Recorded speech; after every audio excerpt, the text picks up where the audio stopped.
పంచాయతీ ఎన్నికలపై కసరత్తు స్పీడప్ చేస్తోంది సర్కార్. 3 నెలల్లో ఎన్నికలు పూర్తి చేయాలన్న హైకోర్టు సూచనలతో ఏర్పాట్లు చేస్తోంది. బీసీలకు 42% రిజర్వేషన్లతోనే ఎన్నికలకు పోవడంపై ఫోకస్ పెట్టింది. ప్రస్తుతం బీసీ కోటా బిల్లు రాష్ట్రపతి దగ్గర పెండింగ్లో ఉండడంతో ఆమోదం కోసం బీజేపీ నేతలపై ఒత్తిడి పెంచుతున్నారు బీసీ సంఘాల నేతలు.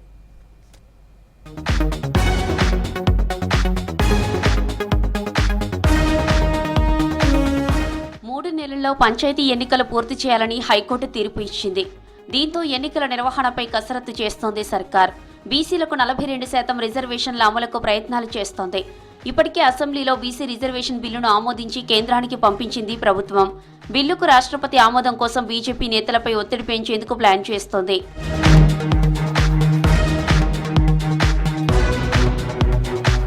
బీసీ బిల్లుకు రాష్ట్రపతి ఆమోదం పంచాయతీ ఎన్నికలలోపు సాధ్యం కాకపోవచ్చన్న అభిప్రాయాలు వ్యక్తమవుతున్నాయి.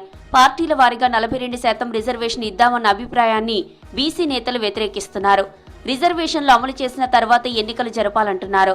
బిల్లు ఆమోదానికి రాష్ట్రపతిని ఒప్పించకుండా బీజేపీ నేతలు తప్పించుకునే ప్రయత్నాలు చేస్తున్నారని మండిపడుతున్నారు బీసీ నేతలు. బిల్లుకు కేంద్రానికి సంబంధం లేదనడంపై అనుమానాలు వ్యక్తం చేస్తున్నారు. ఎన్నికల హామీ ప్రకారం ప్రభుత్వం కులగణన చేసి బీసీలకు 42% రిజర్వేషన్ల బిల్లును అసెంబ్లీలో ఆమోదించింది. ఈ బిల్లు ప్రస్తుతం రాష్ట్రపతి దగ్గర పెండింగ్లో ఉంది.